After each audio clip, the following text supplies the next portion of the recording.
I'm in Dalston, North London.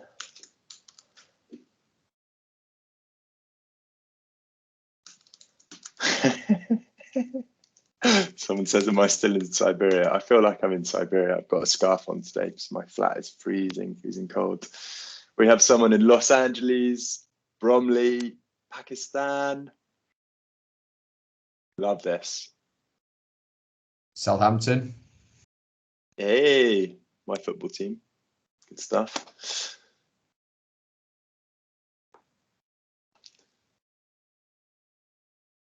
Middle of Hyde Park. That's good location. Enjoying the last of the sunshine on this chilly Monday. Rory's in Jordan. Wow. Impressive. Right, Howard, should we get cracking? Let's get started. Okay, awesome. All right, welcome again, everyone. So we are really excited about today's session. It is basically about evolving and taking forward your applications that you've submitted for this year's competition. So they do not exist purely as a theoretical idea, but something that you can actually start building, testing, taking out into the world. Today, we are going to learn about what is called a minimum viable product, your quickest, cheapest, fastest way to build a tangible version of your idea. And we're going to look at some really actionable steps for launching those ideas out into the real world. So I'm going to share my screen. And what I would say is that, number one, we are covering a serious amount of content today, loads of new tools. Some of them are harder to use than others. So today is about kind of planting the seed of what's out there. You will definitely not, unless your mind works 100 times faster than mine, master how to use these tools, but it's about kind of showing you what is out there and what you can use. And the second thing is Howard and I love hearing from you guys. These workshops are always much more exciting and engaging when we get tons of questions through the chat, and even better if you want to raise your hand on Teams and actually unmute yourself and jump in with those questions. So we're getting lots of sort of back and forth. Okay. Just to go back on that, guys, is Ed will be doing a lot of talking, go through some slides. I will always be on the chat. If you do have a question, don't want to jump in, just type it there and I'll answer and get it going. Some details, other links we can share, but please just be focused. Is a lot of tutorials Ed will be running through today. And yeah, just ask anything and we'll be here to help. But yeah, on with the show, Ed. On with the show. So first of all, a little bit of framing and context of today's session. So I found out, so I used to work at King's and run the Startup Accelerator at King's, and having spent all of my youth trying to resist any idea that I would turn out like my mum and dad, it turned out that my dad had had exactly the same job as me, but at Kingston University about 15 years earlier, where he worked with entrepreneurs designing new ideas. And what was interesting is that our experiences were very different. So when entrepreneurs came to him at Kingston University, they would ask for funding. They might get 10 grand, 50 grand, 100 grand, whatever it might be. Then they would disappear, sometimes into the shed at the end of their garden. They might remortgage their house and all of the marital politics that might involve, and then spend 6 months, 12 months buried in their shed, building a new idea, and then go back out into the world with their new idea, having spent all of this money. And sadly, very often, those new ideas were not successful. And that is because of this whole idea of lean startup, building fast and cheap, testing, improving, learning from your users, iterating and evolving your ideas. So I want to compare that case study to what I've spent the last 2 days doing, actually at King's again. I spent the weekend with King's Business School, where I worked with 50 students who in 2 days discovered a problem, built a brand, built a website, ran a paid ad campaign, understood about user experience, and built a fully functioning app, which they then launched into the real world in 2 days. And in all of that time, each team spent £20 to make that happen. So the world has changed. There has been no better time than now in 2022 to build and launch great products without spending a great deal of money. And today will hopefully be one step in that direction for all of you. So MVPs and ideas execution. What we will cover is, number one, how to build and test ideas. Number two, what is a minimum viable product, or MVP? Number three, two different versions of an MVP. One is a landing page or a website. And the second is you guys will actually learn how you can build your own app without writing a single line of code. Kind of cool. Number four, how to build your community. So a community ready and waiting for your idea. And then lastly, how to launch that product into that ready-made community that you've been building.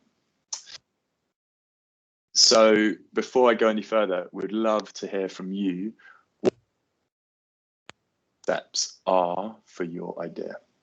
So writing in the chat what you think the next steps are for your idea.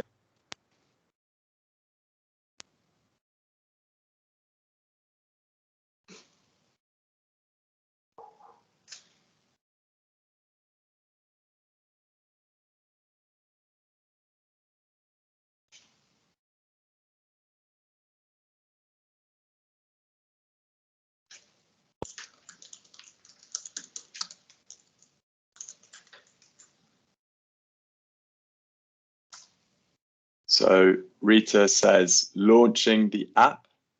That's great to hear. James, building a no-code app and community. So hopefully today's going to be useful. Ekaterina, market research on the platform and company. Alice is going to build some paper prototypes. Love that idea. Frida is going to continue interviewing target users. Product development, testing, prototype, market research. So this is awesome. I am really, really excited to see some of these answers, because actually what none of you are saying is, you know, raise lots of money, build a developer team. You're thinking lean, you're starting cheap, dirty, and moving quickly to test your ideas. So I wanted to take you through the 5 or so steps that I think are really relevant when progressing a product from idea stage, like in your application, to out in the real world. So here are the steps. So number 1, to build, test, and refine your ideas using an MVP, which we'll learn about today. Second, to build a database of customers. And we're going to give you a tool to help you with that this afternoon. Number 3, to create a pre-product community of value. This is something that people often overlook when launching their product. All the way through this process that we've been taking you through since the end of last year, you will have been interacting with potential users. So how can you start nurturing them into a community that knows you, that trusts you, that understands what you do? So building a mailing list, testing out monthly newsletters, for example, having a WhatsApp group, a Slack channel, running meetups, creating this community around your idea that maybe doesn't even exist yet in tangible form, building the trust of your users. Number 4, generate hype. You'll often see when a cool brand like Apple is launching the next iPhone, they start doing little teasers on social, little promo videos, countdown trackers, landing pages, getting people excited about what is to come.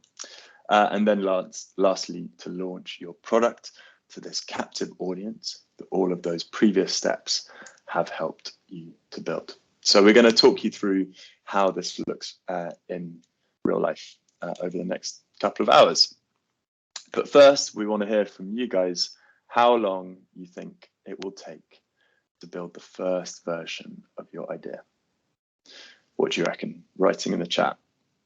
How long is it going to take you to build that first version of your idea?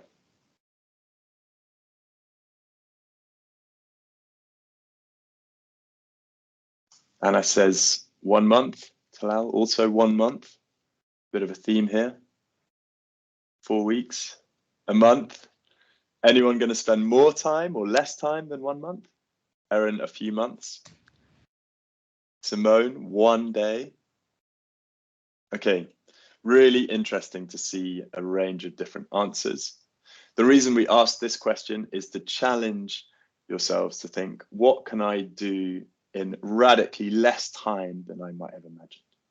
I gave the example at the start of the workshop, what I've been doing over the weekend at King's. Honestly, these guys built fully functioning apps in less than 3 hours. So just to kind of plant that seed, you can achieve a lot more in a lot less time than you might imagine. And next question, how much money will you need to build this first product?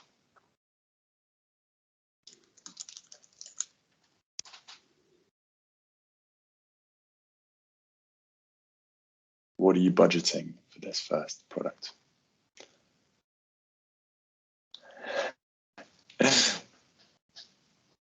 Anna says 20K, Sherry says £0, James says £0, Rory 10K. Bit of a spread here, but I'm sure some of you might have guessed which direction we're pushing you in here, which is what can you do with less, and even what can you do with nothing at all. So as I said, these guys over the weekend spent 20 quid and launched entire products out into the real world. And when Howard and I about MVPs, we love this analogy where the problem statement might be, how do I get my users to go from point A to point B faster? And there are 2 ways you might approach this. Option 1, you might say, I am obsessed with making a car to take my users from point A to point B. And you start with 1 wheel, you connect it to another wheel, you build a chassis around those 2 wheels, and then finally all of the engineering, mechanics, electronics to build that a fully functioning car. But what happens across these 4 steps is that from steps 1 to 3, you have nothing that tests your problem statement of getting your users from point A to point B. And by the time you've got to point 4, you might have, like in my dad's experience, remortgaged your house, raised tons of investment, built factories, employed a workforce of 100 people, but you have not been testing your idea all the way through, and you have burned serious cash, money, time, effort, resources. But in option 2, here you start with a skateboard, and then a scooter, a bike, a motorbike, and then finally a car. And the difference here is that at every stage, you are testing your hypothesis about how to get your user from point A to destination B faster. And a skateboard, could probably get one of those for 20 quid off Gumtree. So this is about rapidly speeding up the time to test or time to prototype of your idea. Now we are going to share a few different ways you can build and test MVPs. So an MVP spreads across a whole range of different stages, from testing out assumptions and making tweaks all the way through to building fully functioning working versions of your product. So here are a few different examples. Number 1, what is called a smoke test. So like the guys did this weekend, you can run a paid advertising campaign which drives people to a website or a landing page. So for 10 quid, 20 quid, you can probably reach an audience of about 3,000 people across the world and start testing things. How many people view the advert? How many people click on the link? Or if you built a landing page using the tool that we're about to show you, you can start testing conversions. How many people sign up to a form to find out more about the product in the future? Suddenly you're getting really quality data about how interested people are about the concept of your idea long before it even exists. So that is called a smoke test. Very, very easy to set up. You can probably set up a Twitter, Facebook, or Google ad in about 15 minutes. Super easy. Next I up, believe we've Howard, got a over question to you. from Maya there, Ed. Hello? Yeah. Yeah. I was just wondering, so with the Howard, smoke test, still is with it us? not... Hi, can you hear me? I can hear you. Ed, can you not hear me? Can everyone else hear me? I can hear you. Yeah, I Perfect. can hear you. Okay. Perfect. I think Ed can't hear us. Ed, can you hear us? No. Right, Maya, ask your question. I was just wondering if it's a risk with the smoke test of putting out there your idea and somebody copying it. Sorry, so throwing your idea out there and someone helping you. No, someone copies the idea, as in like... Okay, Yeah. brilliant. So this is something that's really like always gets questioned and thrown out there, especially at these early stages. If you have the passion and drive and done that, all that initial finding out of your product and get up and going, it will take someone so much more effort to catch up. And if you have like the world's greatest idea and someone sees it and wants to steal it, normally they'll either pay for it and buy you out, so you've made a bit of money. It might not be your company, but you've made something of it. But honestly, someone just passing the street and goes, I'll steal that, very unlikely. They can't be bothered. They've got other things on their plate. And also they don't have all of your knowledge, experience, background, data that you've collected. And it's really a lot harder to steal an idea than people think. People think if they see something and go, I can steal it. Well, actually, if you've done a year, 6 months amount of research behind, you know, as soon as someone asks you a question about it, you know how to answer it and you can get it going. So you just putting a bit of information out there to start with, great. And also, it won't be all your trade secrets. It won't be all the information that you've ever learned. You're not releasing a dossier and going, here we go. It's not the Watergate scandal. It's just asking a few first questions and getting the information back and seeing what the interaction is. And if someone can steal it from you at that point, I doubt it, but more than likely, you'll probably get some really good feedback. And actually, I've seen it where people have had other people approach and go, you know what, I want to help you and let me come on board with you. I've got this experience. And it's a great way of finding that out. So I'd say think about the opportunity rather than the threat, because it far outweighs on the opportunity rather than the threat. I really mean that. Ed, I'm guessing, can you hear us now? Could you hear me? Yes, we could hear you the whole time. Don't worry, we hadn't sat here for 20 minutes and worried that... My headphones are clearly playing up. All right, yeah, do you want to explain the Kickstarter? Yeah, okay, brilliant. So with the... okay, we'll come back to the ads and smoke screen. If Ed, you want to jump on that. So next one of them is around starting a Kickstarter. So this is a really interesting way of seeing about how getting your product funded before you've even launched it. And this is de-risking it and putting the risk onto potentially people who are interested. You might have heard of the card game Exploding Kittens. It was something that went on and they put it and tested it and said, would you like to buy this product? Would you like to? A lot of these initial tests and runs to get a product going, it's actually really expensive. You might have to do a £5,000 order to get it going. But why don't you throw it out to your crowd and say, hey, do you know what? This is what we're looking at launching. Are you interested in buying this? Here, pre-buy it. And when we've launched it, go. Currently, people are waiting 6 months for cars. So they might be willing to throw 30 quid, 50 quid to your idea to get that initial tester. That early adopters are always ready to come and see if they're excited about an idea. And it's also a really good test of finding how you're advertising, how you communicate your value proposition. And the main thing is it de-risks it. Some of you are already saying about how you spent some money. Crowdfunding, you might be able to say, hey, right, I'm looking for £3,000. You'll get a product early on. And okay, you might not be the most profitable, but you're testing early on if someone's interested in it. And you're like, right, okay, I've got something. I can now then go to a different funding advantage. Someone that's offering some funding, you go, look, I've got 100 people that have already paid for my product. It's going to be a success. Let's take this further. And that's the great advantage with crowdfunders. It de-risks it for you, but gives you the capital that you can go out and start using your product, and it gets it in the hands of customers early on, and they're excited about it, and they become advertising campaigning for yourself as well. So that's the benefit, and a great way to get that version 1 of your product off the ground. Ed, over to you. Lovely stuff. So the next one is something called a concierge MVP.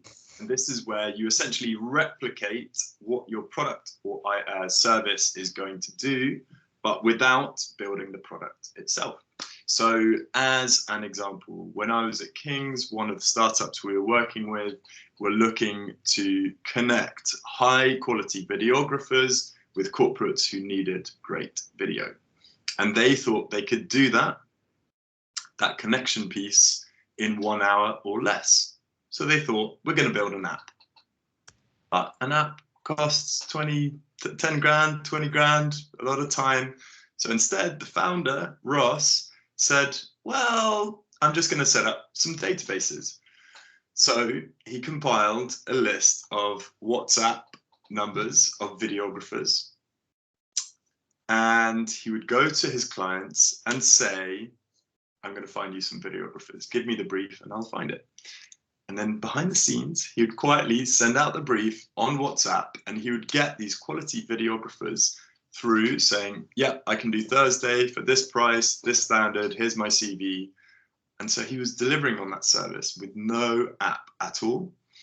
He ended up building the app later, but having qualified that there was demand and there were people looking to buy this service.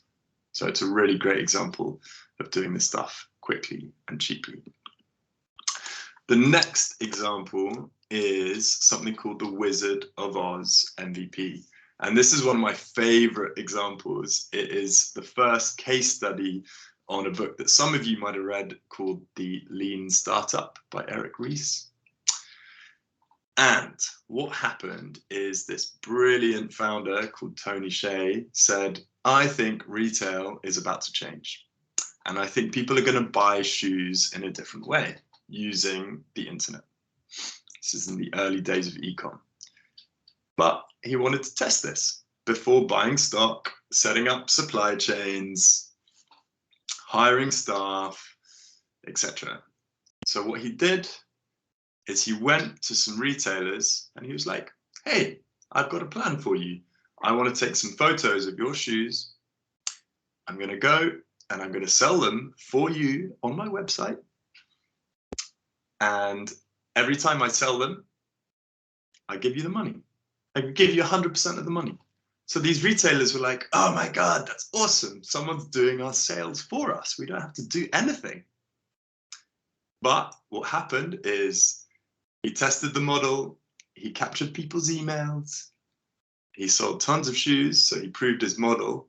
And then, of course, what happened is he stole all of those guys' future business, because suddenly those same customers could buy their Nike Air Max for cheaper online with a website that he'd built on the back of running that test. It's a really, really cool example of doing stuff for cheap and in a very canny way. All right, Howard, over to you. Okay, brilliant. So another thing is around single feature, and someone earlier said around a paper prototype or a wireframe, and this is something that's really good. Something that everyone builds and builds up in their head is they must produce the final product, the feature, and it has every single feature and it'll do everything to everyone. And that's not how it started. That's not how Amazon started. That's not how a load of these companies started. And what they focused on initially was a single feature product. And that's what Buffer did. Literally launched it with a single product. And this was in the early days of social media management and analysis. And that's what they did. They just went, we'll analyze your flow and look at your social media and be able to break it down. And then they went and morphed into platform and programming time. But the initial launch came from just having that single feature. And what it is now today is completely evolved, but it's kept that core basic value proposition. And now the best example of this, and necessarily how you can do that, is with Dropbox. So, brilliant. So Dropbox, it is a fascinating one. So they did something even before they had that single feature, and this was the early days of thinking about the cloud. They produced a video and went, right, you know what, we're going to produce something that you can sign and your files via the cloud. Previously, everyone was losing their USBs, attaching it to email, it didn't have enough memory. And this was a concept where people were talking about it, and Dropbox did it. And they produced an idea before they even had sorted out the solution. And they got 100 people to sign up without a product. They said it will do this single feature of you can upload things to the cloud, share it, and then someone will be able to download it. They were going to go single feature. But what they did even before that, to validate it, they got 100 people to sign up. 100,000. 100,000, 100K, sorry. 100,000 people to sign up to this before they even had a product. And that got them into Y Combinator. Now, if you don't know about Y Combinator, it's one of the largest and probably most successful combinator that has come out of Silicon Valley, and it supported so many good startups and built them from there. But that's what they did. It is saying that even before that, that is the basic concept of their idea, and they went on to. And then when they got to that first initial product, they took it from 100,000 people signing up to 4 million people registered to use this single product, and they spent nothing on marketing. So that's how quickly, if you just focus on delivering on something and clearly define your value proposition that early on, it's the success you can reach to. And that's what we're trying to get you to think about with these value propositions. Totally. And so some of you will be looking to raise money because what you're doing is complex, or you're looking to build out a bunch of stuff. I want to compare two examples of how you might do this using the Dropbox example. I could go to some angel investors, friends and family, potentially some VCs, and say, hey, I think the way we store files is going to change, and I'm going to build a product. I'm a developer. I've got tons of experience in this space. I think I can make it happen. And I've spoken to some people. Option one, I'm raising, let's say, 800K. Option two, I can go and say, I don't have a product yet, but I can prove that my idea is going to work because I have 100,000 people ready and waiting to use that product once I've built it. Invest in me.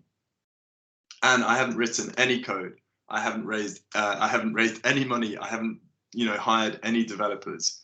But those investors for sure are going to believe me because I have qualified that demand in something. However complex, however expensive it is to build, there is a way of evidencing that you're going to be successful that will make you outstrip any other people competing for that investor's money, right?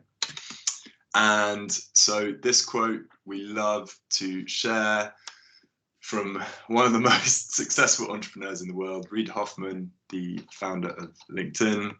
He says, if you are not embarrassed by the first version of your product, you have launched too late.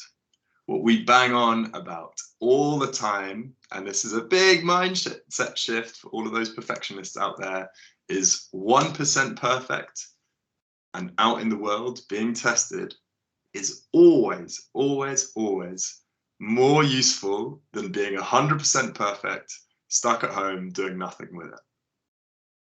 For a lot of us, and me included, it took a long time to break through that mindset, but trust me, make it some crappy version of your first version, get it out, start testing it, and you begin to learn so much faster. It takes a little bit of a deep breath to get to that point, but trust me, it's how things start improving. And that is a big principle behind today. Howard, jump in. So just jumping on to there's a couple of questions. Yanis, if you can, I'm just trying to work out which platform were you meaning in regards to which businesses can you reach on the platform? Just if you can jump off and just ask that question quite quickly. Yeah, hi guys. Yeah, sorry, I just wanted to ask, like, if you're doing SAS as a service, software as a service platform, and you targeting businesses, how would you be able, what's the way, best route to raise sort of finance or through the people or your customers, how to reach those customers?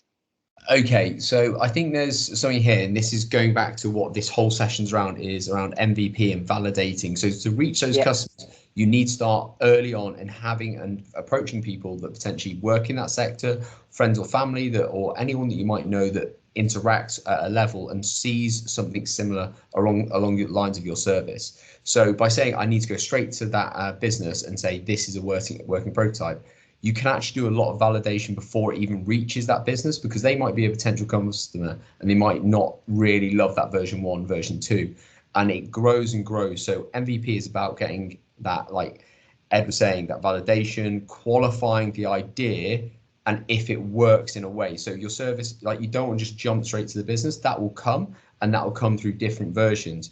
It might be just seeing, and we'll go on to it, about how you plan, how people see and build, how people interact with your first MVP. And that gives you some really vital information before you necessarily immediately go and interact with that direct customer who's your business. That business that will be your customer. So it's a bit of a process, and that's where you go from it. And that's when you'll start understanding more of what your customers will be looking for. If you think that's the business which is going to use my service, I need to go speak to them immediately. It's kind of jumping over a few steps. There's definitely a few layers you can build on before you go approach them, before you potentially take your service to them before it's ready and they might not understand it. And that's what we're trying to get, is qualify through the levels as you build your product. Okay. Awesome. Yeah, that makes sense. Thank you. I'm going to pause questions for now, because some of this stuff might become clear in the next 20 minutes, and we are going to move very, very fast. So you will see on my screen that we are about to get into our first MVP, which is app design. So as I go through this section, Howard's going to be answering your questions, but I'd like you to open up the link that I have just posted in the chat. And here we are each going to build the first logo design for our ventures. And the way it works is you open up that link and I'm going to walk you through it. So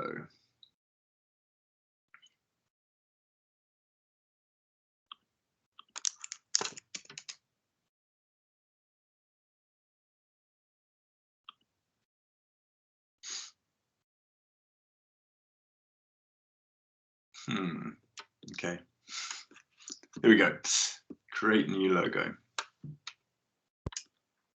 So me and Howard are making a shoe business, and I'm going to call it Howard's Sweet Sneaks. Type of business I'm going to ignore for now, but all I need to do is choose some font styles that I like. This middle one looks cool. This one on the right looks cool. Again, the one on the right looks nice. This one on the left, kind of into that one. And again, the one on the left I like. And then lastly, this one in the middle. Let's try that. And Howard and I love a cool, fresh color palette. So I'm going to choose this one on the left here. And here I can add a slogan if I want, but for now I'm going to skip it out and press continue. Now, all I need to do is search for some icons. So I'm going to search for trainers. And I think this one looks kind of cool. And I think this one looks kind of cool. So I've chosen a couple of options. Here you can choose up to 3 options. I'm going to pick this one as well, and then click continue. And then, hey presto, 20 seconds later, I have a whole bunch of different logos that I can use for my brand. So all I need to do is scroll down here and pick the one for Howard's Sweet Sneaks that I like the best. This one up here that I think is kind of cool, which is this one. I'm going to open it up and you'll see that it's got your logo. It also creates your business cards, nice t-shirt for the brand, background for your potential website, app, etc. And all I need to do is click sign up or log in to download. So I click on here, set up an account, and I can start downloading those assets. So now I'm going to stop sharing screen.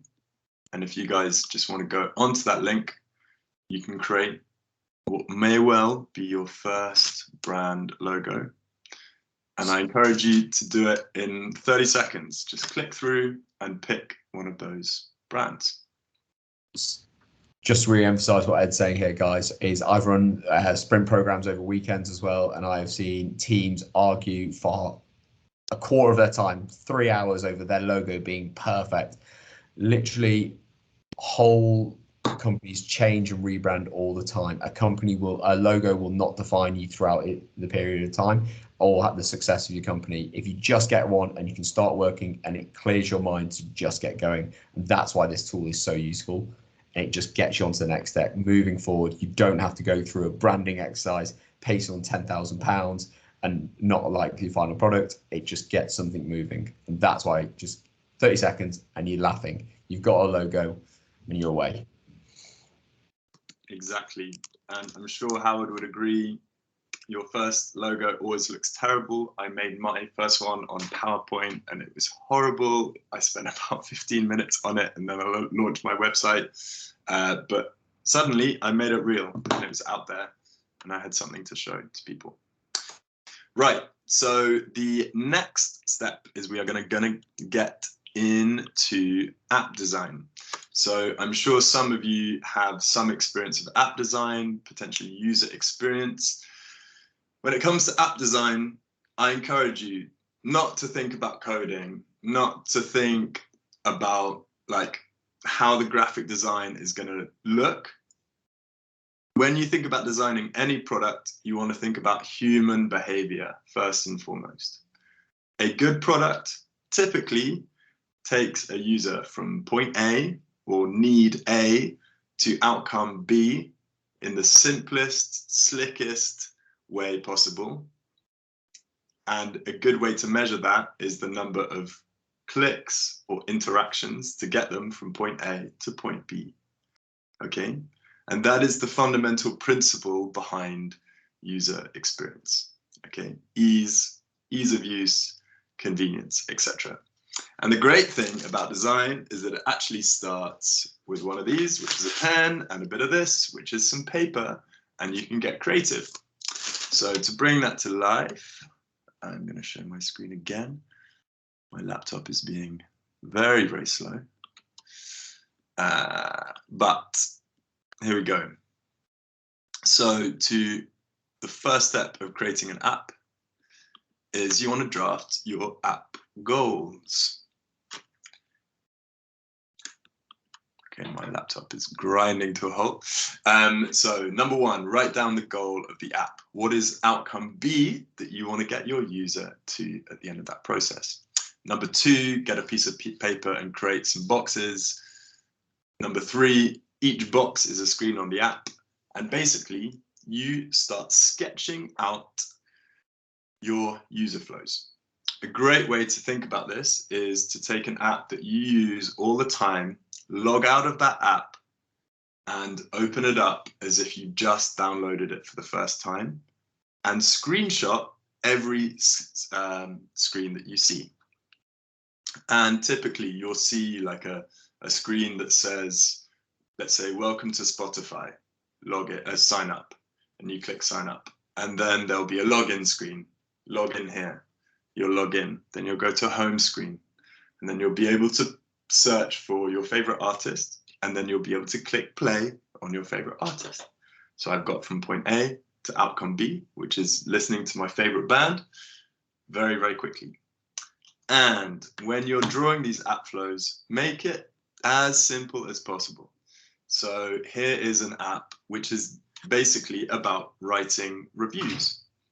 It's pen and paper, it's a scrappy login, email, password, home screen, search results, detail of those search results, write a review, and then a screen saying review submitted. So get a piece of paper, draw out your 8 boxes, scrappily draw those different screens. And the best part about this is I have just posted in the chat a tool called prototyping on paper, which is one of the tools that you can get on Marvel's website. You can log in for free. And what you do is you take this, which is your smartphone, you take a photo of the paper prototype that you've just drawn. And then on your phone screen, you can actually highlight parts of that photo and animate it and say, when you click on that top right corner, it goes to the search bar.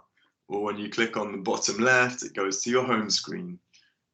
And you suddenly have this prototype on your phone using a pen and paper, which you can start prototyping and testing with people. How do they interact with it? What do they like?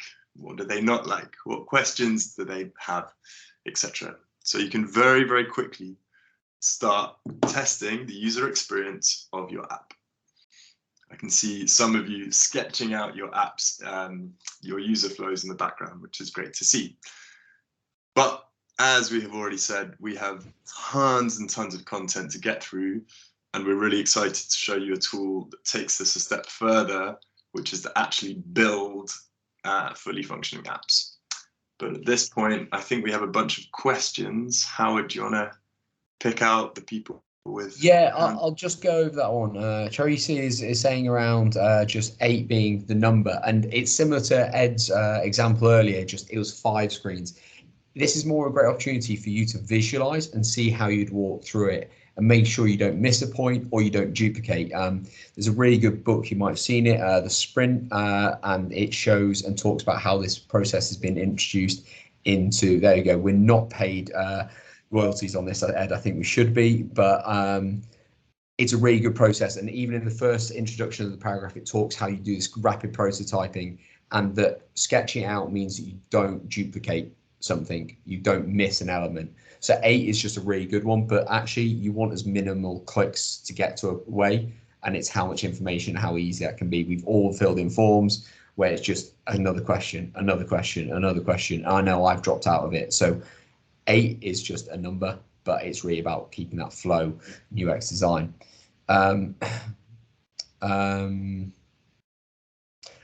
Just going and doubling back, testing an idea. This is more about testing and putting your value proposition on paper. Initially, what we said is going out, getting feedback and learning from that and testing it. There's no limit of what's the right number of prototypes. Just go out and do it, test it. That idea of being embarrassed by the first one, fine, learn it, go develop and go from there. If you want to try and be a perfectionist at this stage, you'll already be on the back foot. We're just saying, right, go out, seek. This could be just testing the login stage. And like Ed said, is during the early stage of testing out your value proposition, where you want to listen to people and what they're saying and like, how would you use this? What do you think about? Is this a problem for you? At this stage, it is watching them. If you give them a basic flow, and once again, when we get more into the products and how you see and test people, this is about watching. Or if you pass them information of, is this look like a normal sign-in? Is there anything missing? You're just seeing how they interact with it. And that's what you're trying to figure out at this stage. So it's just always learning something new and making sure you've got clarity. But we've got some more tools coming in the next half an hour that will make it a lot clearer. So don't worry, we're liking the questions, but it's all coming. We've got it covered for you guys. Awesome. Okay, so the next tool for me was this kind of breakthrough moment in developing new startup ideas when I started thinking completely differently, particularly around building apps. So fundamentally, an app is 2 things connected effectively together. This is really stripping it down, but it is a backend connected to a front end. In the back end is a bunch of data. So in the case of Instagram, that database might be something like your users, their names, their personal details, all of that stuff relating to your users. It will probably also be a database of photos, unsurprisingly, and they might be categorized in a whole bunch of different ways. So that is like another data set. And there might be another data set around different communities that are grouped in particular ways. Hashtags, whatever, all of that complex stuff that their machine learning algorithms do. But the front end of Instagram will then be able to what's called call that data into the front end and be able to represent it to us as the user. Okay, so it is a back-end database connected to a front end which visualizes and consolidates and curates that data in different ways. So I'm sure most of you have used Excel spreadsheets or Google Sheets in some way. That is fundamentally a database. And what is awesome about this next tool is it lets you build apps off spreadsheets, or in this case, Google Sheets. So it removes all of the need to build databases in MySQL, PHP, whatever languages, and it just uses this out-of-the-box tool. So let me show you how this works. It does take a little bit of getting your head around, but I will introduce some of the kind of fundamental concepts. So I've posted the link in the chat. It is glideapps.com. I can sign up for an account, but I already have one. So I'm going to sign in with Google.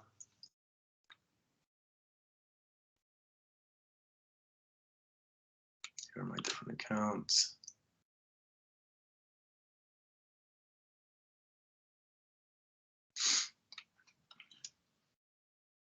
Okay, and so here I have this dashboard of all of my different apps. And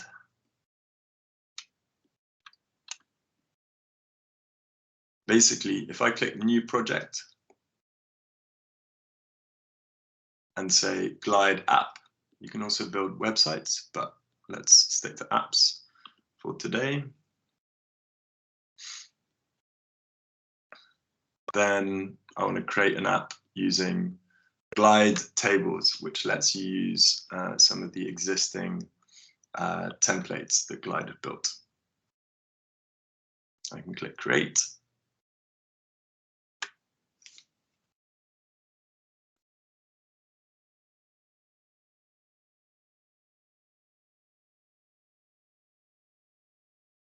My computer's being super slow today. And here we go. This is the very, very easy way to interface with my application. And the place to start with Glide is always on the database. So in the center of your screen, you'll see 3 different icons. From left to right, it is your database, the front end design, and then your appearance settings. So if I click on the left, I get into the data table. And you'll see in a moment, this basically opens up a Google Sheet. So just like any other Google Sheet, I can go into a data cell and I can say, I can change this. This is a random template. I can change this to Ed's shape, and I'm going to say there are 500 of these shapes. I can change the picture here by clicking on the right of the picture and this little edit button, and I can upload files. I can paste a URL from Google, or there are also stock images. So I can choose a different image. And so this is just like a super random template, but it kind of gives you an example of how you structure the data. It should be super, super easy. So there are things, there are categories, and there are users. So a little bit like the Instagram example, we have our user profiles, we have categories to organize different content on Instagram, and then the things are the content themselves. So photos, posts, whatever they might be. So to bring this to life a little bit, I'm going to show you an app that I just spent about 10 minutes beginning to build for a friend of mine who's a fitness instructor, using a template from Glide. Okay. Says I need to sign in again. Don't believe them. Okay.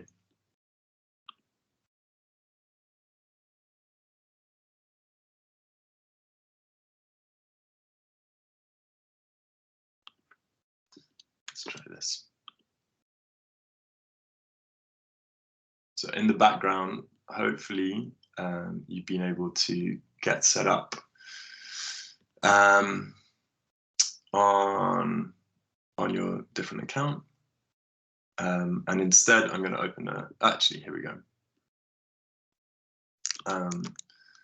So Glide has a whole bunch of different templates which are ready-made for you to start building different types of applications. So when you set up your user profile, you'll be able to scroll down to the bottom. It will say templates, and there will be a link saying view all. And then you can open up all of these different templates and start building and customizing on them. So this is their quarantine workouts fitness app template. So this is basically how do you do different fitness exercises. So what this actually is an education app. I could customize this into a micro tutoring platform. I could turn it into like a little coding demo app if I wanted to teach Python to different people. It could be a mental health app where I run little exercises around CBT or mindfulness. But this template is super, super customizable. So to run you through some of the functionality very quickly. So the left-hand side, always start with your back-end data set. So I click on my data table. And here it's categorized all of the different sections of the app. So table 1 is workout details. So I can click on here, change the name of a workout. So let's say instead of workouts, I want to run CBT sessions or mindfulness. So the first workshop is going to be called Box Breaths, which is an approach to mindfulness. And I'm going to change the instructions to breathe in for 4 seconds, hold 4 seconds, and breathe out for 4 seconds. Done. That's my instructions done. The workout image, I'm going to click to the right of this. And hopefully it will let me edit this. Okay, so I can click on the little pencil, click on some stock image and say, let's say breath. Okay, I'm going to change it to this image. That's kind of cool. I won't change all of the data here, but I can also add in how-to videos. I can do all sorts of different information in here. And each of these different data tables in this left-hand screen are categorizing different bits of information that sit behind my app. So I've updated that information, and then if I press this refresh button next to my data table, it refreshes the data and pulls it through to the front end.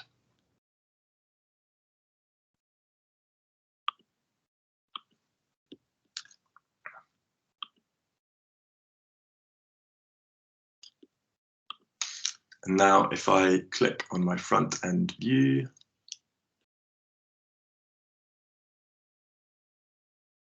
I should be able to see my box breaths come through on my workout index. Fingers crossed. Okay, here we go. So you'll see in the bottom left here, I've changed the name of this activity to box breaths. Obviously, I haven't changed all of the data, but it begins to show you how this works. I can also start favoriting some of these exercises that I like the most. And then that adds it to the favorite tab. I can search workouts very easily. It's all classified and categorized in interesting ways. And then on the right-hand side of the screen, I can change the formatting. So at the moment, it's what these are called the cards. but I can change the styling to make them a list or tiles, or even a kind of Tinder style swipe. So I can say whether I like or not different activities. So there's lots of different ways of categorizing it. But what you'll see is that there is a source button here, which tells you where that data is being called from. So if I click on the drop down here, it is telling me it is calling this data from the workout and details tab, which is where I edited all of that information. But this will let you check back and forward between here in the front end and your data table to understand the different bits of information in your app. So the other thing that you can do in the left-hand side of the screen is add in different widgets and bits of functionality using this plus button. And so here you can see all of these different components. So let's say I wanted to add a title to this box breath page. It actually already has a title, but just to kind of show you how this works, I can drop this in, and all being well, it will add a component. Everything's kind of crashing my Mac at the moment, but that is how it works. You just pick up a component and then you drag and drop. I can add like a stopwatch on here, so I can have a countdown timer. I can add links. I might want to add a button saying like find out more or sign up for this course. So I can again just pick up and drag that button onto a convenient part of the page. And so there's all sorts of different stuff here. Basically, it's a drag and drop editor tool for building apps very, very quickly. But there's loads of different components. You can add comments, so your users can actually start writing comments below your training. So you make it more interactive, just like on Instagram, you can write comments. You can add locations. You can create ratings, so people can actually rate your different activities through your mental health app. In this example, so explore the different components. There's tons and tons of great stuff. And then the last section, so again, back to the top center menu, is this hexagonal icon, which is appearance. And here you can change the accent color. So there is a hex code here. So let's say I'm just going to make up a hex code.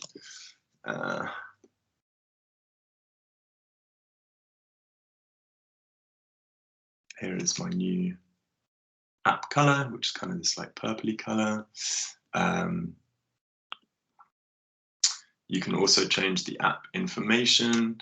So here I can actually change the app logo. So by uploading a new logo, potentially from the one that you just made on Namecheap, I can change the name of the app. So EDS, CBT, exercises. You can change the description. You can also add things like a sign-in screen.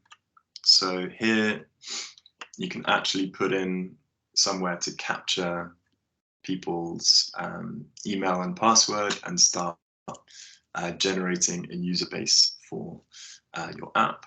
And then if you pay for the pro version of Glide Apps, you can also add integrations with like Google Analytics. You can actually run paid ads by connecting it to a payment provider like Stripe. There's tons of cool stuff that you can do. But just before I pause on this, I am going to show you the most fun part of this of all, which is publishing it. So in the top right corner, I can click publish app. And what it does is create both a QR code and a discrete URL, which you can actually share with friends and family. So here, you guys should probably be able to scan my shared screen. test to see if this works. Click on open the link and you'll be able to start interacting with this app directly on your phone. And there's also an option to add it to your home screen. Or you can copy the URL and send it to your friends. And basically, this app is now live. It's live, it's in the real world. And I'm testing it as we speak. Just to add to Ed's point, it's shared through that QR code, through that link. It doesn't go onto any like app stores or anything like that. It's just how, and that's where you share it. If you need to, like, I know there's a lot of questions coming here, but really go play around on Glide. The amount of FAQs that are actually useful, it's amazing. A website actually has ones that make sense, and you get your answers. Seriously check them. It'll answer so many of your questions so quickly. Also, if you do want to go down a pricing plan that offers you a range of different options, that's there. And if you need to test it, because it'll be an app, it's just a really good way of getting you off the mark. Now, Trace, do you want to ask your question? I think I understand it, but just because you said I want to make sure it's right, because you said about the wording. You just want to come off mute and just ask that question quickly. Yeah, it was just about, is it Ed, sorry, when you said about starting with the database, and then I looked at the app and I was like, I wouldn't even know what columns I'd need and what headers and things would go in there. So I'm kind of thinking, would the templates then, like what you produced with the educational app, it had, you know, the title, a subtitle, some description, then it had the photo. Would the templates do that for you, if that makes sense? So this is the joy of Glide. I would encourage you, set up the account and check out the templates. Okay. Honestly, there are templates for city guides. There is a template to build Instagram in like 2 hours, a simple version of Instagram. There's a budget tracker that looks like Monzo or Revolut. Wow, okay. So many great templates. Some of them are pro, but most of them are actually free. Some of them are published by members of the public. So there's like variable quality in some of them, but a lot of them are really high quality. And before you build anything yourself, I would encourage you to take a template, edit it, play around with the different fields, and really get to grips with how Glide works, and you will be understand it from there. Yeah, thank you. Achieve with this tool. Perfect. Thank you. Rosemary, what's your question? Ed, also just people, I think, scanned the QR code and it came up saying you need your password. Yeah, I'm just removing the password in the background.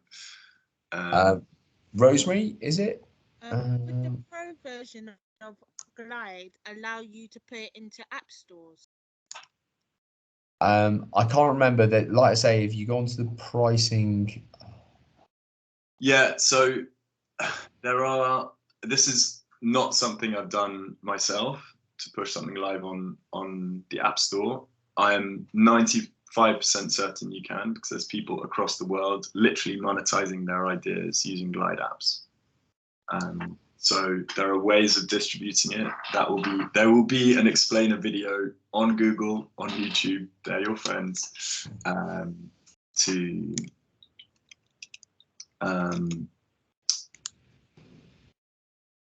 will teach you how to do that. I've also just shared the link to my app in the chat here. Andrea said this app is amazing for prototyping.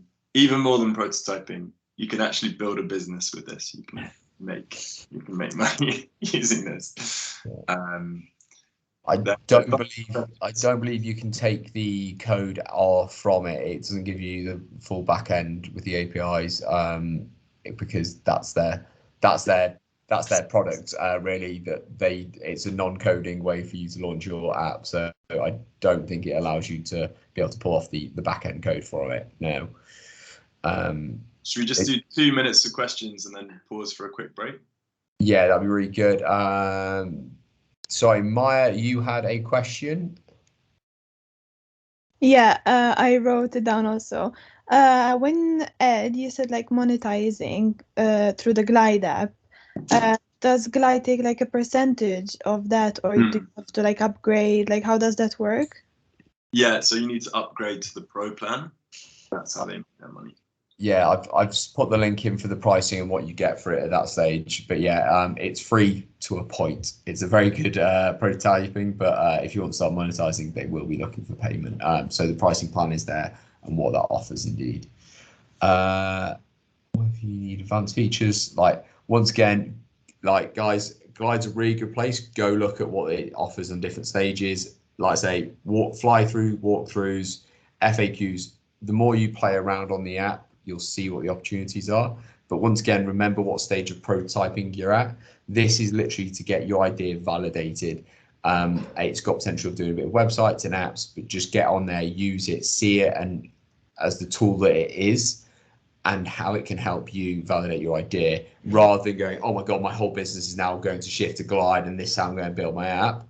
It might mean that you want to customize it in your own way, and that in the future you will need to design and have code of yourselves, APIs and everything in the background. That's fine, but this is just that initial tool. Like augmented reality is a whole different level, and just be very aware of that. This is just about testing, getting you going. If it's a single feature, as we were saying earlier, get that running, test it. The main thing we're trying to really emphasize now is testing and getting feedback. Like augmented reality is great, but there's probably 10 other things that you can focus on of just getting your idea in someone's hands and what it could look like. Is it a learning device? How do people sign on? All of that starts validating your idea and helping build your customer base. Do one more question and then pause for a break, just so we don't run out of time. Yeah, Dinal, I believe you had a question, but you didn't. Oh, let me start with other variations of VMP. So CAD, yeah. so you're talking about kind of CAD modeling and things. These are kind of sparking new ideas, these MVPs. We are not going to address every product type. You know, with things like CAD modeling, I don't know what a CAE or CAM is, but there will be, you know, there will be lots of ways of MVP of approaching your MVP, which isn't just like building physical hardware. And so that's why we've talked about like running a landing page, creating a promo video, doing a £10 ad campaign, creating a paper prototype. There's all sorts of different ways of doing this. Yeah, just to re-emphasize on that, like CAD is great, and there's a few different models. Like literally, just go away. Google is your best friend in this, and just go and search and just delve into these ideas. And it's trying to say that you don't have to jump to that car. Like, you know, what Ed said is it doesn't go tire, chassis, body, car. There's a lot of other things you can go in the meantime. Just like I've seen, Ed has seen it as well, people pitching with a wireframe idea, something physical, just to show like, here is the product, here's a rough idea, and add to it. Or like if you can sketch it and draw it out and get people to start visualizing, really think about the steps and don't try and do too big a jumps. That's it. We'll come on to that more in a bit as well, but just keep that in your mind with this process. But yeah, 5-minute break. Yeah, let's be back for 5:15. We've got tons more to cover, so quick comfort break. See you in 3 minutes.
Okay, before we get going, I've just posted a comment in the thread. Who's back in the workshop?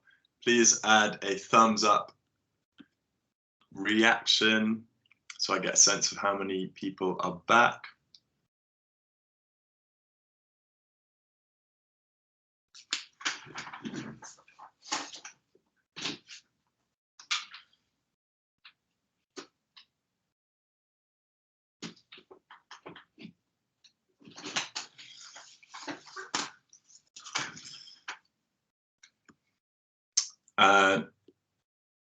All right, let's get going. Okay, so we have about 40 minutes left in this session. We're gonna rattle through another fantastic tool called Card. Keep the questions coming. We're gonna be stopping periodically, but for now, I'm gonna whiz you through this tool called Card without stopping. And then we'll pause once I'm done with the demo to explain how it works. But Card is, in about 10 years experience, I found the easiest to use tool for building websites. What it does is basically, it is a page built up on containers, which are basically different blocks of different media and content types, which are drag and drop. You can move things around very, very easily, and you can build a website in an hour or less, which is kind of amazing. A great place to start, and I'm going to start sharing my screen, is, well, number one, by getting your logo set up. So we've spent a bit of time working on that earlier in the workshop. Second, to get some images. So you will have some idea of what your images might look like. And usually you have to pay for these images. But if you use a site like this, which is Unsplash, you can get royalty-free images. And because Howard and I are building this new startup called Howard's Sweet Sneaks, I have searched for trainers. When you're building a website, you almost certainly want to get landscape only images. So I can click here on this filter and get landscape only images. And then at the top, they try and sell you some premium images. So scroll down, and then here we go. Here are some really nice images of some sneakers. And this one I really like. I can just click download. Super, super easy. Then you want to resize your images, because these are going to be very highly pixelated images, which will mean your website takes ages to load. So you can go to this site called Image Resizer, and it's drag and drop. You just basically drop the image that you've just downloaded into this box. It uploads, and you can resize your image very, very quickly. So your web performance, your site speed will be much faster. So I'm going to leave that running for now. And okay, so here we go. So let's say my width is going to be 2000 pixels. It automatically calculates the height. And then I can click resize image now, and that has got going. And so the original size was 4 megabytes. It's now been cut down to under 600 kilobytes. So it's much, much lighter, and mean that my new website will perform quicker. Next, if we go to card.co, so CARRD.co, this is an awesome page for building websites. Set up an account, click through, start a new project, and then I would click on landing page. Let's see if I can show you that process. So once you've clicked on landing page, you should come through to this screen. Again, there's a bunch of premium templates, but let's choose a free one. This one with product on looks kind of cool. I'm going to select that one. Then it opens it up, and here we go.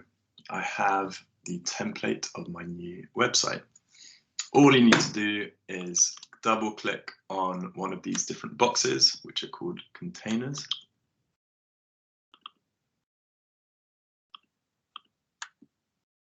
Ooh. And then here I can edit the text. Howard's Sweet Sneaks. Nice. This text is looking kind of big, so I can click on the paintbrush. I can change the color. I can change the font here. That's a horrible font, but anyway. I can change the size so it fits on the page. I can change the weight, spacing, etc. There's tons of different design tools. And then click done, and that is saved.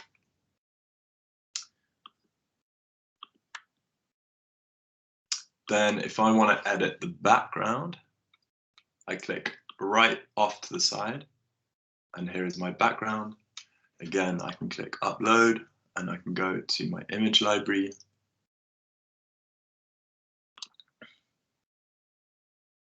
And here is this nice picture of trainers that I have downloaded, and I can upload it. Got to download the image, there we go. So I can now add my resized image, hopefully will now be downloaded. Open this up, and all being well, that is going to appear. I can crop it. That is now going to appear as my background. Well, hey, okay, so this is beginning to look really, really nice.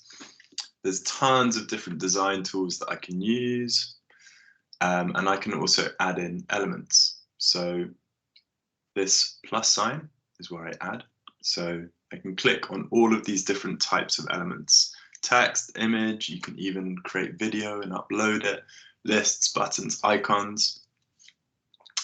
And on the pro version, which is actually super cheap, I think it's like 30 quid a year, you can embed forms. So we talked before about testing your ideas.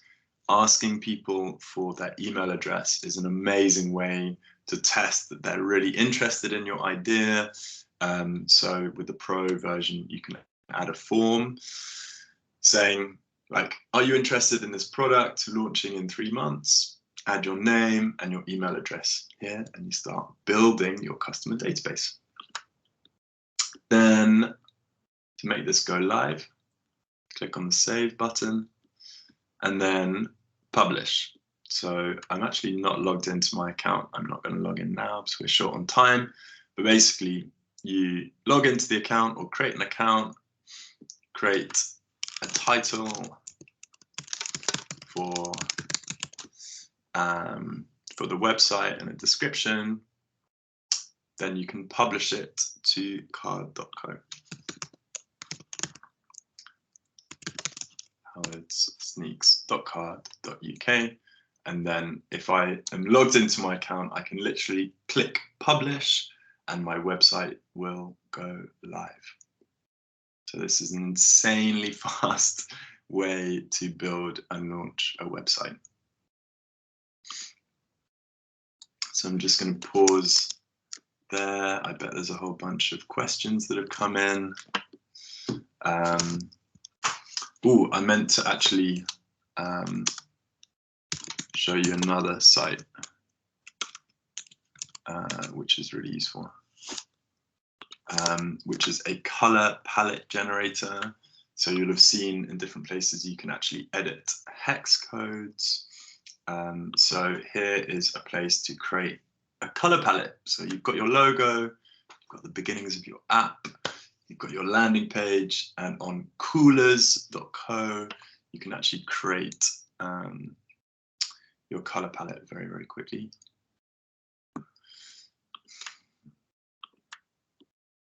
So here, start the generator. And this is basically a randomizer for different hex codes. So hex codes are basically a way of codifying the colors that you use behind your brand. I'm hoping this is not going to take too long to launch my slow laptop. Anyway, okay, so here we go. So here are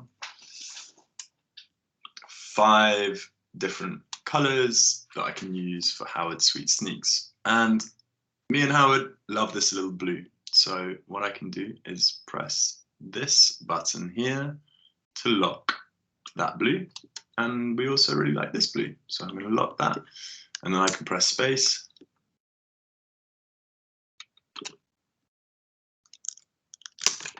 And you can see that it starts moving through all sorts of different colors every time I press space.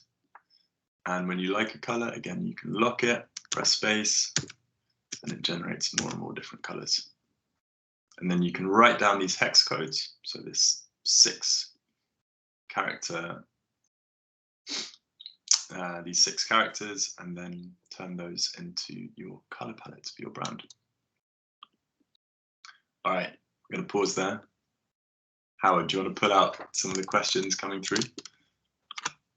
Okay, yeah, brilliant. So I'll just work up. So one about one of our potential customers is Transport for London. How do we find relevant people in this organisation, their contact details to advertise our products to? This is something also someone raised about having limited number of people you're going to speak to. Once again, bring this back. Try to think of what your business is. Before you go and speak to your customer, have you potentially gone and found out if it's for them? How do you know it's going to work straight away? Have you validated it with the right data source? So if you want to come off mute and potentially explain a bit about what your idea is, and we can just strip back where you potentially need to start with your MVP, and just so it's a bit clearer to everyone that's trying to deal with these large organizations, large businesses, around how you start building an MVP that is for such services.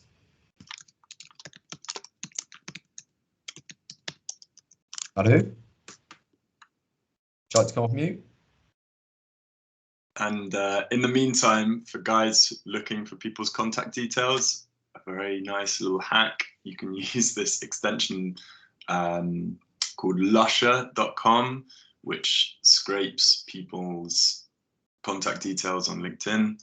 It's a little bit, I don't know, this is the way the world works, but it means that I can go on Howard's LinkedIn profile and it will actually scrape the contact information so that I can email him directly. There's all sorts of GDPR stuff around that. You don't want to spam people through that, but you can send someone a direct mail to be like, hey, Howard, I'd love to talk to you about my new product for Transport for London, for example.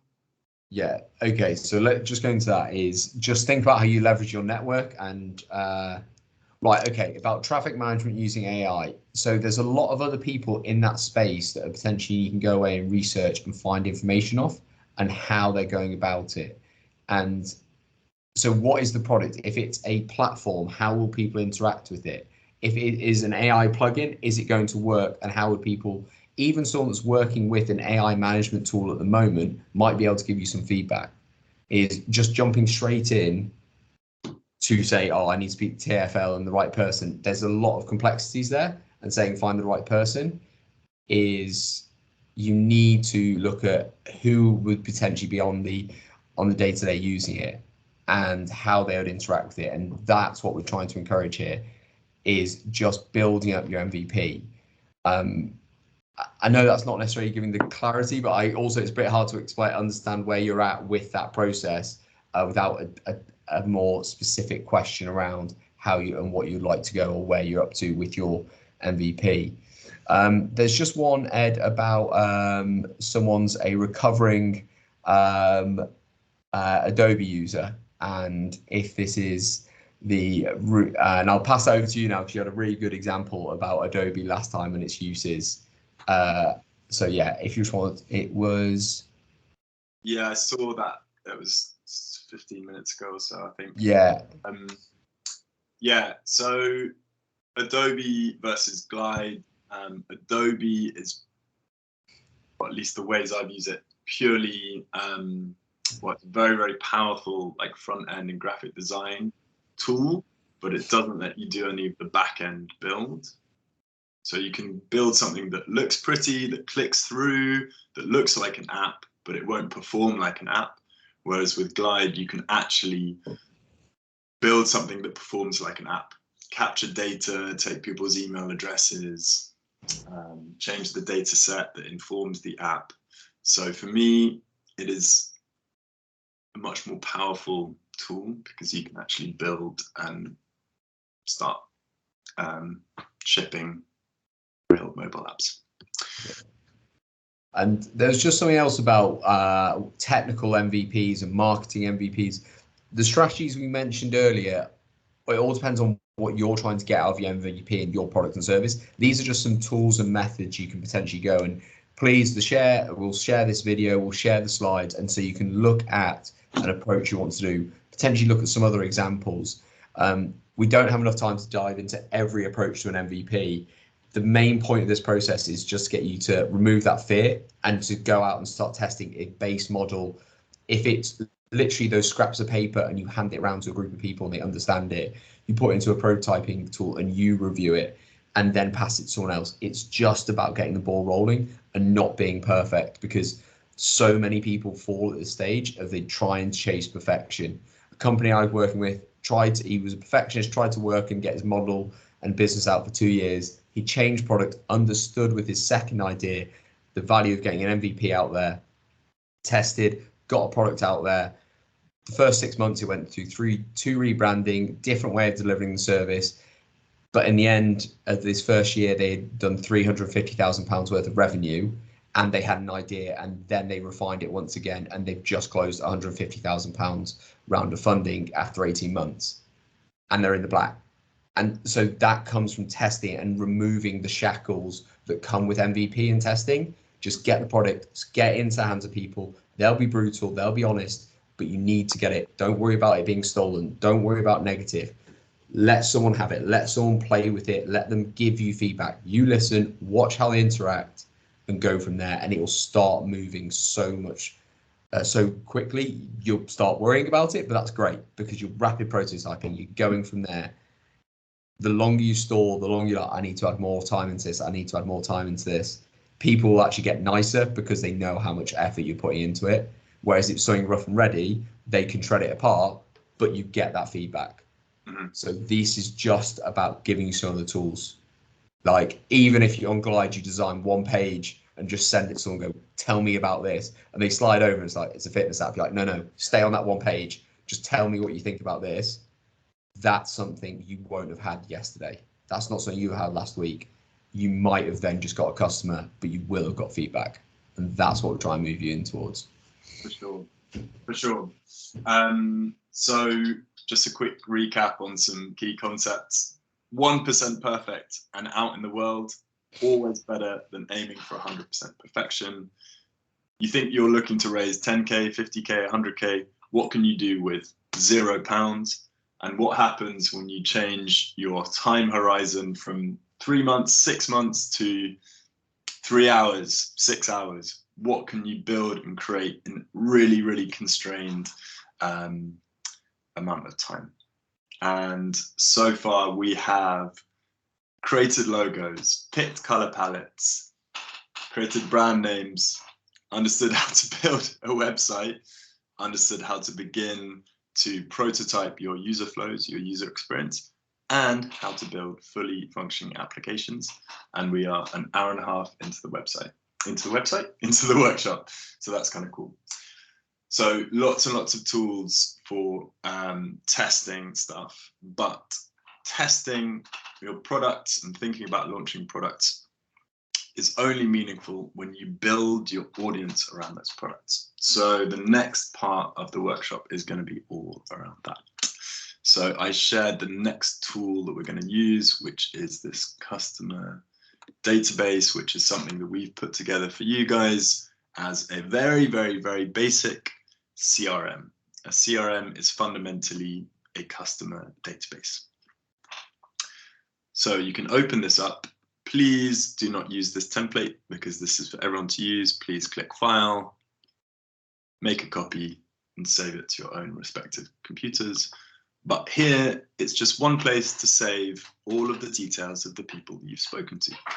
So let's say I was creating a carbon credits tool. I can save different people's names in here. I can categorize them as a customer or a journalist, a partner, supplier, an employee, and I can track my interactions with them. So I've emailed them, I've set up a meeting, I've sent them a proposal, and it just lets you basically begin to understand and track your different contact points with your clients. This is so important, and you know, something to keep on top of. So the first tab is contacts, the second tab is deals. So database 1, store everyone's information. Database 2, track, you know, the sales activity that you might have with them. So your deal name, what you're calling that deal, the organization. This automatically pulls through all of the contacts from the first database, the value of that deal, the contact person, etc. So very basic tool, but the key kind of learning outcome here is throughout the whole process to track and store people's emails and keep on top of the different interactions you have with your contacts.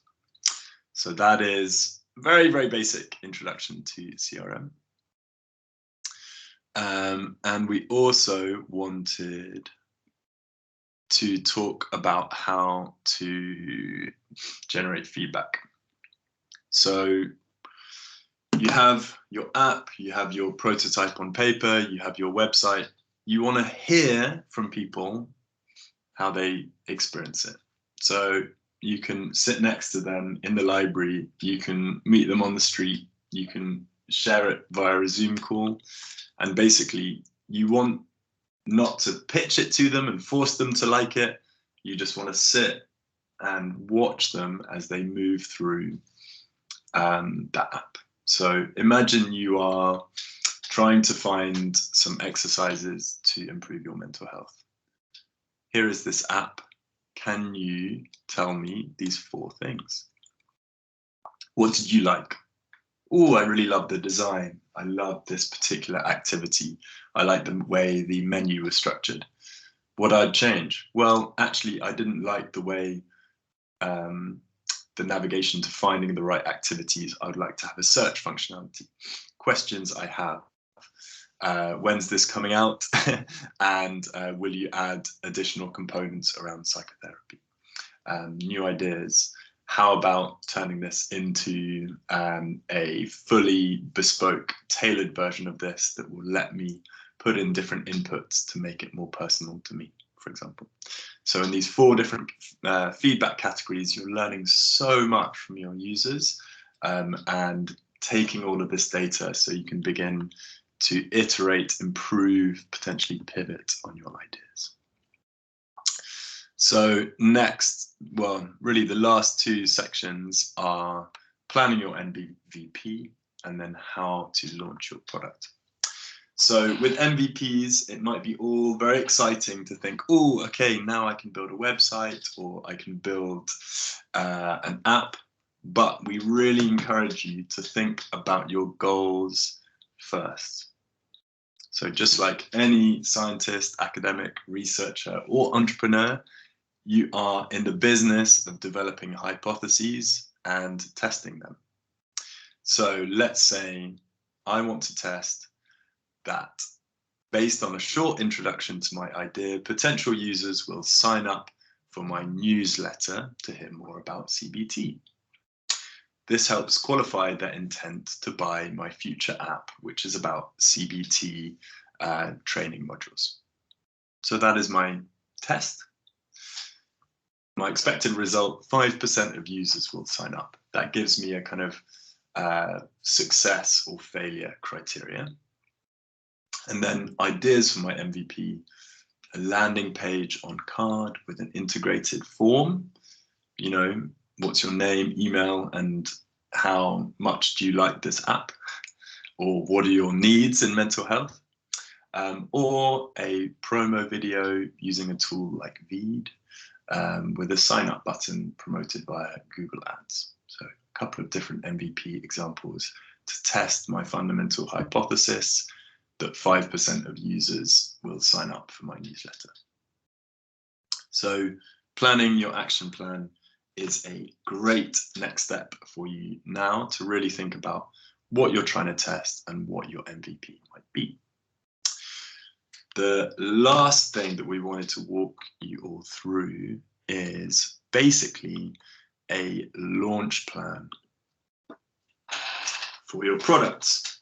So this afternoon, we've covered tons of stuff. We've also explained the importance of building a community around your product. You will have been doing this, whether you noticed or not, all the way through this process. Through your customer development interviews, you've met people. Maybe you've got their email address, or in the future could get their email address. Collecting names, email addresses helps you build this community who might in the future become your customer base. And my slides have crashed. Okay, so some steps to create your community.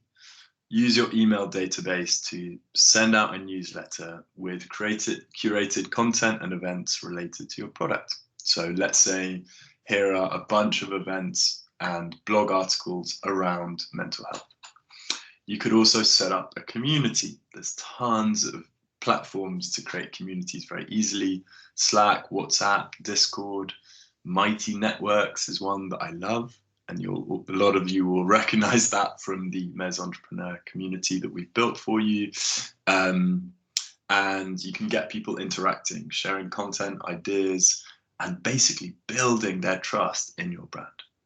And then lastly, obviously building a social media presence. And then how you take this forward into a product launch.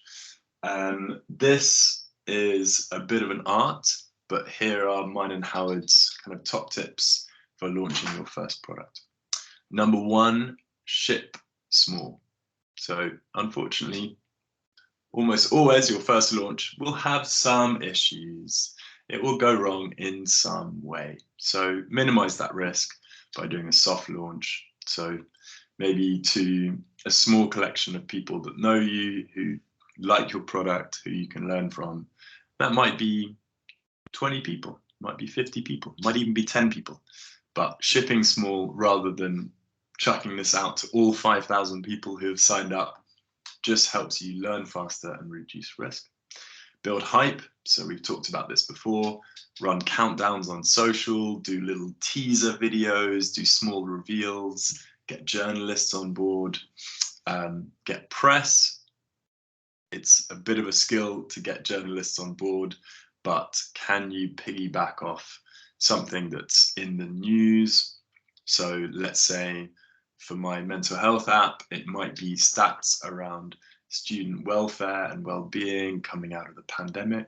37% of students have been adversely impacted by loneliness over the last 2 years, for example. I've made that stat up, but you know what I mean. And then you can pitch to journalists on a particular trend or topic in the news.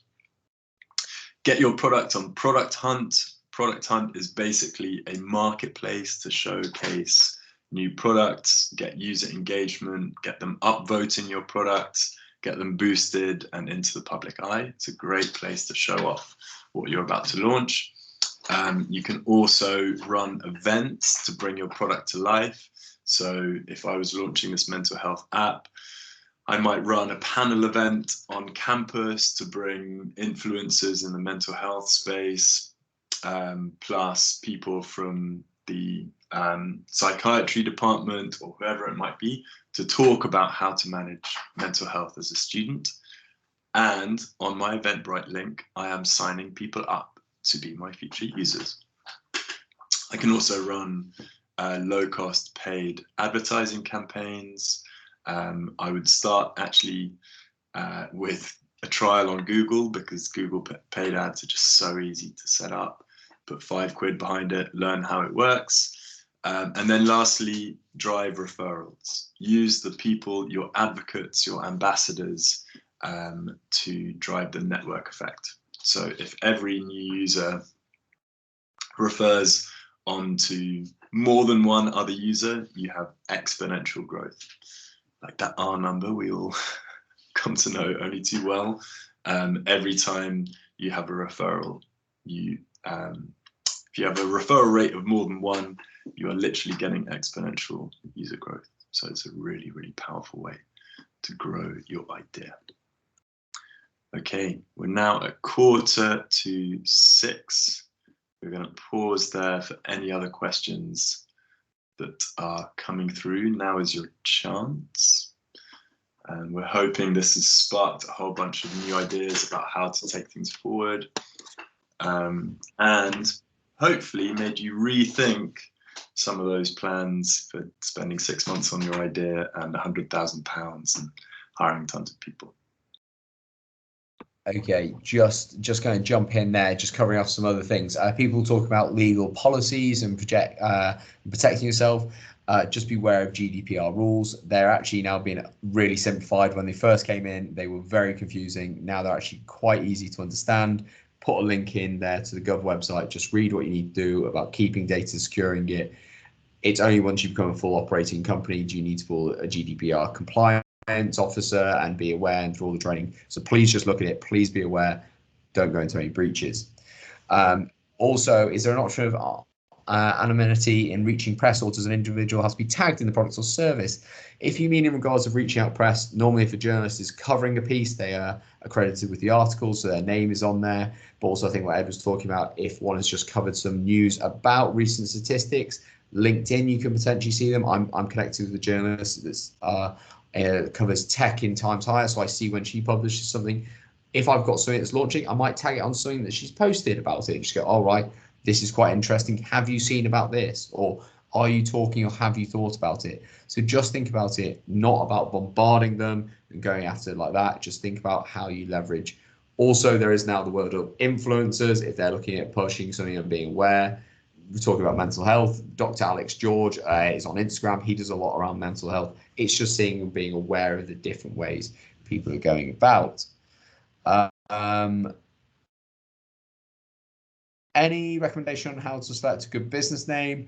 Don't overcomplicate it. Don't overcomplicate and be bogged down any time. The more you start speaking to people, the more you'll start to be aware, and an idea, a brand, an identity will start coming out. It's not the end of the world. Brands change.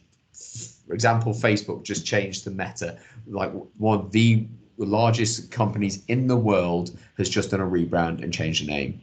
Anyone can do it at any time. It happens all the time. So don't get bogged down in it. Don't let that be the sticking point for your business. Just go, I'll lead with this. Howard Sneaks in 12 months' time could be Howard's cool trendy trainers. Like, it changes. Don't get bogged down on it. Don't let that limit you getting out there with an MVP. When we get to a chance to pitch ideas, I'm just posting some bite-sized steps for creating a brand name. Okay. So look out for that. It's on its way. Computer crashing, but hold your breath.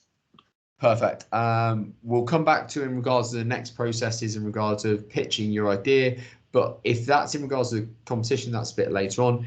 But never be afraid to pitch your idea to other people to get your value proposition. It's finding out information. Speak to customers. Speak to people playing around the space. Go to a networking event. People are doing face-to-face networking again. London is popping off with loads of opportunities. Go and speak to people. Learn, practice your elevator pitch. They're all very busy people. Once again, they won't steal your idea. They might be interested. They might know someone that can be. Your network will continue to grow if you're just willing to be open and speak to people. Do referrals need permission or procedure as well? I'm not fully sure what you mean by that question, Rita. Ed, do you know? So the thing about referrals is you're not the one doing the marketing. So if you say, we'll pay you £10 every friend who joins this app, you know, you're sending an email to your friend saying, why don't you sign up for this CBT app? So the permission is inferred when that person downloads the app. So hope that answers the question. Okay, so you sometimes you try to play to give some voucher or something, like you say now, for referrals. Yeah, but keep it free for as long as possible. Exactly. So you could say like, are you enjoying this app? Why not tell your friends? And then you create a little widget that lets them share it with their friends. And people do stuff for free. Yeah. Do stuff without paying people for as long as you possibly can. Yeah, exactly. Thank you. Just right. Okay, I love this question. What is considered to be a bad MVP? A bad MVP is one that isn't created. Like genuinely, that is a bad MVP. An MVP is, like you were saying, go back to the founder of LinkedIn, is meant to be embarrassing, but you just want something in someone's hand. If you try and explain something through words, you can be as descriptive as you like, but if you give it physically a picture or something like that, the idea, a picture paints 1,000 words, like it's genuine, it means something, it triggers, it's a motive. Like if you can get something, a visual, a screen grab, a physical product, like when I mean a wireframe MVP, I've seen someone, like it was a tool, someone gave out coat hangers and made them shape it into a prototype and they pitched it. Like, this is my idea for a new tent. But it made people visualize and get it going. So the whole idea is just the bad MVP is the one that's not made. Get feedback, give something. If they destroy it, fine. You've learned something. We're trying to say is the more you put it off, the more you try and be perfect, that's the bad MVP. You've made all the assumptions. You're giving a finished product to someone that you're expecting to be perfect. If you hand it over to them and they rip it to shreds, in your head, you'll say, no, they're wrong. I'm not wrong, they're wrong. And that's the other end of the spectrum of being a bad MVP. You've tried to design every single detail of it without speaking to anyone, and then as soon as it comes, it goes like first engagement with the enemy, which is your customers. They'll tear it apart and you'll be devastated. So literally just build it, small iterations, go from there, and that's how you want to build and go with this process. When it comes to the target population, when it's small, do I have to think about the income as well as the small population, like feasibility? Not relevant to today's session. We'll just come back to that potentially. Timetable events, we'll get Sally or Dan to speak about that in a bit. Where can we access the slides? It'll be shared, like Ed has gone and done. Thank you. Okay. So I think that's all the questions in relation to the MVP. Does anyone have anything on that? Just aware we've got 5 minutes left. Any other questions about MVP? Otherwise, I'll loop back to one around the target population and go from there. Oh. Any recommendations getting help from colleges in returns for shares, future payment? If you're looking at being a spin out of a university or going down that route, you need to go look at what your own institution's policy is. You know, you have to be, such as Ed was at King's and ran theirs. It's a long process. You go into the accelerator. There's a lot of different mechanics and different policies within different universities. Graduate and student startups are very different to staff startups. So you just go speak to your enterprise team, your in-house enterprise team, see where they're at, see what support offering is there. This is just one of many programs which are running around London. So build on from there, but just go Google who your enterprise team is at your university, who you potentially, which local borough you sit in. There might be different programs you can get involved with, and they will know how to advise you. I would say you guys all seem like very kind, generous people. You can't really afford to be too kind and too generous. Don't give away stuff until you absolutely need to. Don't give away equity. Don't give out money. The best advice I've had as an entrepreneur is just ask. If you don't know something, ask the question. If you need help, ask for help. People are kind. People are thoughtful. they don't always expect cash, equity, whatever. It might be different in the case of a co-founder, and then you can set up a swequity agreement where essentially they exchange their time in exchange for equity. I'm not going to go into that, but basically a share in your company. So I hope that answers Anas's question.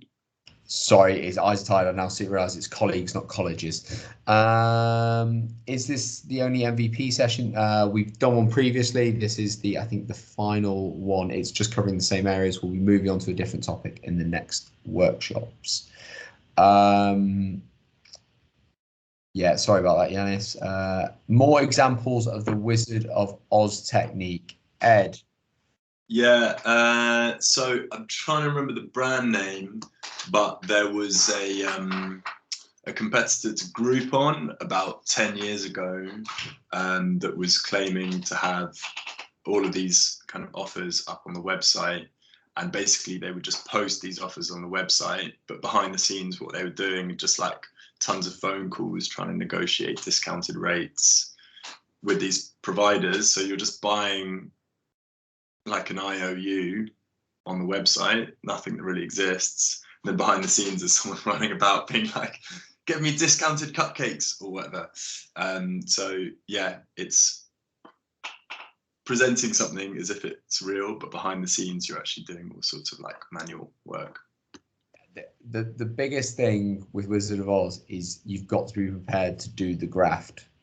Is if you haven't got it and it's not a slick API that pulls everything through and it's there in an interface, if it is like the one of Zappos of take a photo, go give the money, go pick up the shoes, then print it and sell it, like you've got to be prepared to do that and you've got to factor that into your time. I've seen people try and do Wizard of Oz and it fail because they're like, get overwhelmed.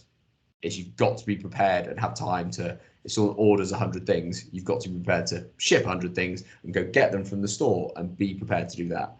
So just be aware of when you're doing these strategies that you've actually thought about the logistics of the strategy.